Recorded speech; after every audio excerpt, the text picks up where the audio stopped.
In the rolling hills of Clover Ridge, where the wind danced through the wheat fields and morning mist clung to the earth like a dream reluctant to let go, lived a cat named Patch. Patch wasn't your ordinary barn cat. No, she was clever, almost too clever, and known across the valley as Farmer O'Grady's shadow, a speckled tuxedo cat with a half-black, half-white face and eyes like old gold coins. She had an uncanny way of appearing where she wasn't expected and disappearing where she had just been. Patch was small, silent, and serious. She didn't play with yarn. She didn't chase mice for fun. She patrolled. She watched. She knew the land like she knew the rhythm of the farmer's boots. Farmer O'Grady was a widower who rarely smiled unless Patch was curled on his lap. The two had grown close over the years since his wife passed, and though he never said it aloud, Patch filled a quiet space in his heart that no human could reach anymore. One summer night, the skies over Clover Ridge turned cruel. A thunderstorm rolled in from the east, wild and sudden, with thunder like cannon fire and lightning that split the sky into jagged shards of white. The animals huddled in their pens, the chickens clucked in terror, and the wind howled like a chorus of wolves. O'Grady had done his best to lock everything down.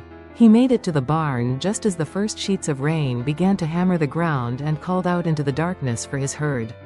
"All here?" he muttered, counting in the dim barn light. Bess, Daisy, Millie, Moon, Lark. His voice faded. One name didn't echo back. Clover? Silence. Clover, he called again, louder this time. No reply, just the wind. Patch, who had slipped in behind him unnoticed, narrowed her eyes. She didn't need to count. She already knew Clover was missing. Now, Clover wasn't just any cow. She was young, spirited, and curious, often testing the edge of fences and the depth of puddles. She had a tendency to wander, but she always returned by dusk. Always, until now. Farmer O'Grady paced near the door of the barn, scanning the rain-darkened fields, indecision on his weathered face. "Too dangerous," he muttered. "Can't go search in this storm." Patch rubbed against his boot, soaking wet but determined. "You stay put, Patch. It's no job for a cat." But Patch was already gone. Out in the storm, the world was a different place. Trees flailed like giants in battle, and every bolt of lightning lit up the valley in a flash of eerie blue-white. Rain came down like nails from the sky, hard and cold. Patch crept low through the grass, ears flattened, her coat slick with water. She moved like shadow, silent and fast, darting under broken fences and past wind-battered bushes. She knew where Clover liked to roam, the hill by the apple trees, the dip near the old creek, and, on rare bold days, the trail that led into Whistler's Grove, the forest on the far edge of the farm that even the bravest dogs avoided. Patch didn't believe in superstition, but she respected fear. The grove was old, older than Clover Ridge itself. Stories whispered of strange lights in the trees, animals that didn't blink, and whispers in the wind. But Patch had gone there before. She didn't fear the dark, she understood it. She reached the creek first, now a raging stream of muddy water, and leapt across without hesitation. No sign of hoofprints, not even a bent blade of grass. She sniffed the air, ears twitching. Then, in the distance, she heard it. A moo, faint, muffled. She turned toward the grove. Whistler's Grove was not like the rest of the farm. The trees here were older, gnarled and towering, their limbs like crooked fingers scratching at the sky. Rain fell here, too, but slower, more like weeping than pouring. Patch moved cautiously. The wind didn't reach the forest floor, and the silence was unnerving, broken only by distant rumbles of thunder and the occasional crack of a falling branch. Another moo, closer. Then, a flash of lightning revealed her, Clover, muddy and trembling, wedged between two thick tree trunks, too scared to move. Patch raced forward, meowing sharply. Clover turned, eyes wide with recognition, and let out a mournful lowing sound. The ground was slick, and Clover's hoof was caught in a tangle of roots. Patch darted around her, pawing at the mud, digging like mad, trying to expose the trapped hoof. It was no use. She needed help. But she couldn't bring the farmer, not in this storm. Not here. And then, Patch did something unexpected. She climbed. There was a fallen tree nearby that arched up like a bridge toward the forest canopy. She scrambled up its slippery length, paws finding hold where none seemed possible, until she was high above the ground. Then, she yowled, loud, again, and again. It was a sound no one had ever heard her make before, a piercing, ringing cry that echoed through the forest like a beacon. And from the darkness, they came. Eyes, dozens of them, watching. Foxes, raccoons, owls, even a pair of deer. The forest had been listening. Patch yowled again, this time hopping down and running circles around Clover, pointing her nose toward the tree and back. The animals watched. And somehow, miraculously, they moved.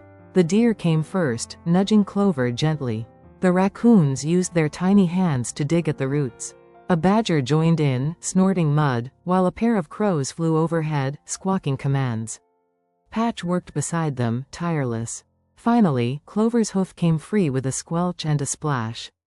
The cow stumbled, nearly falling, but Patch darted to her side, brushing against her leg. Time to go. Patch led the way, weaving through the trees, checking behind her every few steps.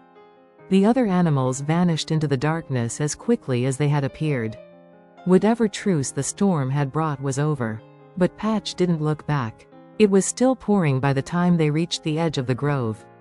Clover moved slowly, limping, but determined. From the hill above, the barn lights were faint but visible through the rain. Patch meowed softly, urging her on. And they made it. When Farmer O'Grady stepped into the barn that morning, he nearly dropped his lantern. There, standing in the straw, soaked to the bone but safe, was Clover, and sitting atop her back, tail curled neatly around her paws, was Patch. She leapt down, trotted over, and meowed once. Farmer O'Grady knelt beside her. By the saints, Patch, you brought her back? She purred and rubbed against his chest, then padded to her favorite spot in the loft and curled into a tight, warm ball. She had done her job. But as she drifted off to sleep, her golden eyes blinked once more, gazing out toward the edge of the grove. Something had changed in Whistler's Grove that night. And Patch wasn't sure it was finished. Dawn broke over Elderberry Farm with a golden hush, washing the fields in amber light. The storm had passed, but the land still held its breath, as if waiting for something more to unfold. Farmer O'Grady stood by the barn, a mug of steaming coffee in his hand, staring out across the glistening grass. Clover grazed quietly nearby, her limp barely noticeable now, and Patch was nestled atop the fence post, tail flicking in thought. For most of the farm, life returned to normal. But not for Patch. Something lingered in the morning air, a scent, a sound, an unspoken question. Her mind kept returning to the grove and the strange alliance of creatures that had appeared. Never before had the forest answered her call. Why now? What had they been watching? That night, under the silver gaze of the moon, Patch slipped from the barn without a sound. She padded across the fields and through the orchard, eyes sharp, ears perked. She reached Whistler's Grove and paused. The air buzzed faintly, like a wire strung too tight. As she entered, the wind stirred, though the trees stood still. Leaves rustled without motion. Whispers tickled her ears. She has returned. The one who calls. Patch stopped, hackles raised. Who's there? She meowed softly. From the shadows stepped a figure, a fox, old and gray, eyes gleaming with a strange intelligence. You woke the grove, said the fox. That cry you made, we remember it. From long ago, when the land still sang and the trees still spoke. Patch narrowed her eyes. I cried for help. For a friend. And we answered. But that kind of call opens more than ears. It stirs things sleeping, things best left in dreams. A chill slithered through the trees. The fox motioned for Patch to follow, and together they walked deeper into the grove. Animals watched from every shadow. Owls blinked in silence. A raven landed on a twisted branch. There is an old magic here, the fox continued, bound in bark and stone. For years it slept, buried beneath human noise. But now it stirs. You are the catalyst. Patch flicked her tail. I didn't ask for magic. Magic doesn't ask to be found, the raven croaked, it finds you. They reached a clearing Patch had never seen, even in all her patrols. At its center stood a stone, tall, moss-covered, carved with symbols that pulsed faintly. This, said the fox, is the heart of the grove. Once, the balance of this land was held here. But it's been weakening. The storm broke more than fences. It cracked the veil. A wind rose suddenly, strong and cold. The trees groaned. The ground quivered. "What does it want?" Patch asked. "Not what," said the fox. "Who?" From the shadows emerged a second figure. It was a cat, sleek, black as ink, with eyes like twin moons. It stepped lightly, as if it weighed nothing at all. "Sister," it said. Patch froze. "What are you?" "I am what you were before you became tame. I am memory. I am instinct. I am the part you left in the wild. The grove has summoned us both. The land needs a guardian." Patch bristled. "I already guard the farm. That is not enough anymore." The wind howled again, and with it came a sound unlike any other, a low, deep rumble, not of thunder, but of something waking. The hearthstone glowed brighter. Trees leaned inward. The earth pulsed. The fox turned to Patch. "The balance has shifted. A darkness comes, older than man, older than words. And only one who walks both worlds can stand against it. Will you answer the call?"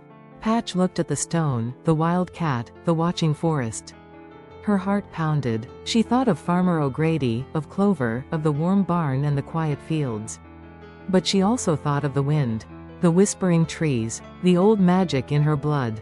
She stepped forward. "I will." The hearthstone flared, and the ground vanished beneath her feet. Patch tumbled into darkness, wind screaming past her ears, as a voice echoed from nowhere and everywhere. "Then your true journey begins." And the forest held its breath.